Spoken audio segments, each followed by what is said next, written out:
Crosses, Goodnight, God Bless, I Love You, Delete album review. Let's chat about it. Hey friends, what's going on? John here from What's Spinning here tonight to chat about this latest, long-awaited album from Crosses.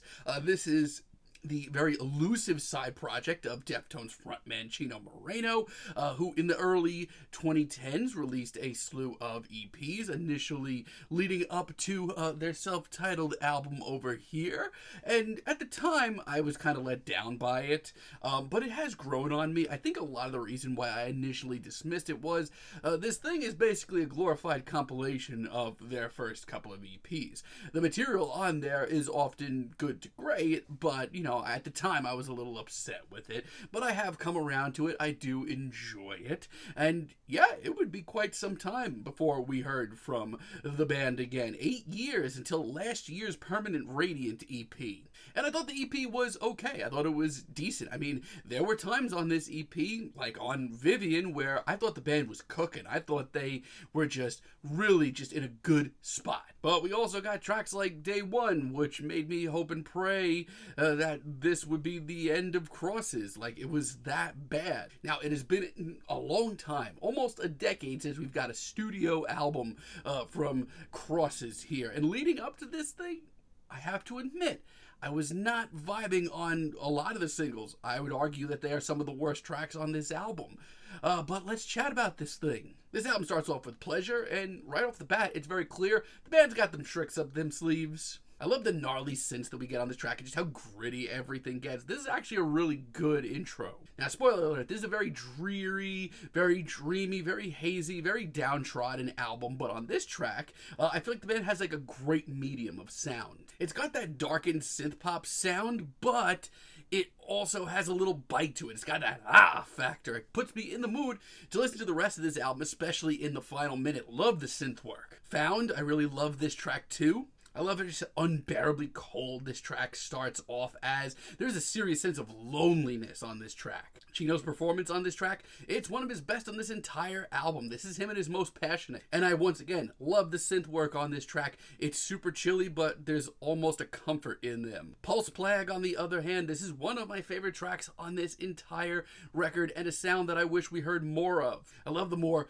twisted, gothic feel to this track and just how sinister everything comes off. The intense synths, the high energy, this track is great. And there is something about Runner that hits me so damn hard. This is a genuinely harrowed, freakish synth jam with just this sinister feeling bubbling underneath once again, and yeah, this is a sound that I go for from the band. And it's still dreamy and 100% a vibe, but when they really lock in on this sound, they sound great. And last Rites, for me, this track is just bliss. This is the album at its dreariest. It's one of the most truly downtrodden tracks on this entire album, which I know that's a big statement, but I stand by it. This is exactly the sound that I want to hear Crosses at. It's got that dreamy bliss, but it's also really twisted at the end of the day. The pacing is great, the sense of doom impending is awesome, and Chino's performance is icing on the cake. I mean, you can argue that this is Crosses at their campiest, you're not wrong, but it's also where I like hearing them. So it's certainly not like the band hasn't shown up with any good material.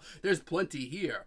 I don't know, I just, I kind of feel like I want a little more after all this time, because there's some missteps here. Like Invisible Hand. Ooh, this was one of the lead singles to the album, and hearing this, I don't know, it almost made me not listen to the album at all. The glitchy production on this track is so incredibly ugly. The chorus is fine, but the synth work is just average. I just expect a lot more. I have a lot of the same feelings on Light as a Feather. Ever since this track dropped, I have not been feeling it. Much like the title of this track suggests, this one's a little too light and fluffy for me. Not like there's anything genuinely heavy on this album, because there's not, but like, I don't know. This just gets me out of the vibe of the album. It's not as dark as other tracks here. I'm not really feeling Chino's performance either. Sorry. And Big Youth featuring L freaking P.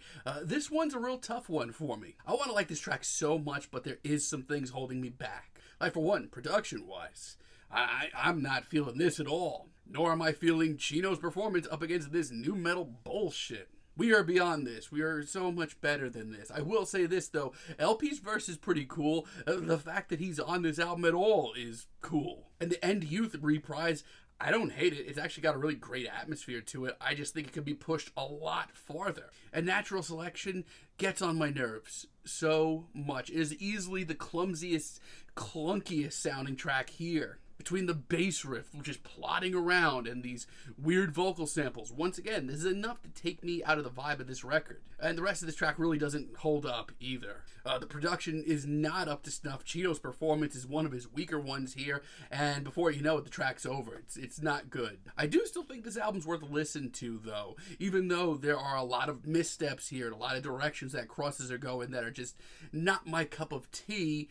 There's a lot of cool tracks here, especially in the final third. They actually bring it together. Like Ghost Ride, for example. Leading up to this album, this was the single that I cling to. This was the single that I just said, wow, this is what I want to hear. And I still love it. I love how monochromatic it is. It's just so gritty once again. It's also one of the noisier tracks here. I love Chino's yell performance on the chorus. This to me is the medium of everything Crosses right now. Grace, it's really good too. For a softer, more moody tune, this for me is bliss. I'm very impressed with the tracks that they're ending off the album. It leads to some of the most euphoric and beautiful moments, dare I say, on this entire album. And on this track, there's just enough tension with the pounding drums, and we also get some really euphoric moments too. There's just enough drama in those pounding drums, and with some of the synth work here, it gets borderline psychedelic at times. I have a lot of the same feelings on Eraser. I love the pacing on this track, my god. It's one of the shortest tracks here, but it's a complete thought, and it has an impeccable atmosphere. And Girls Float, Boys Cry, featuring Robert Smith of The Cure. For me, this is home and may just be the best track here. I mean, it's easily the most ethereal track on the album, and the Darkwave vibes are very strong. The atmosphere, like, take this. I could take this on any track of the album. It feels like a happening all around, and Robert Smith is a hell of a feature. He sounds great. And Goodnight, God Bless, I Love You Delete as a finale actually ends off this album on a really great note.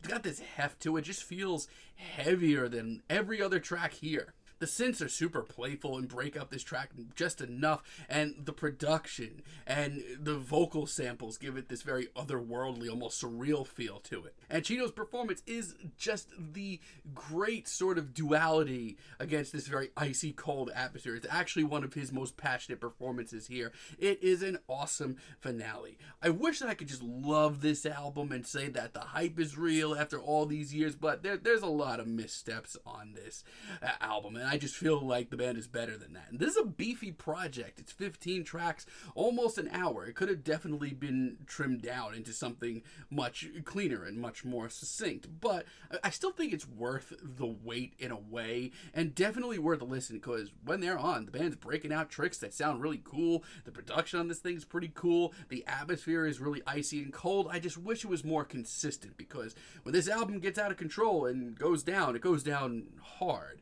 I'm feeling a strong 6 on this album for now, but let me know what you all think down below. If you liked the video, be sure to give us a like, give us a subscribe, and let me know down below what you would like for me to chat about in the future. And until next time, have a great day, friends.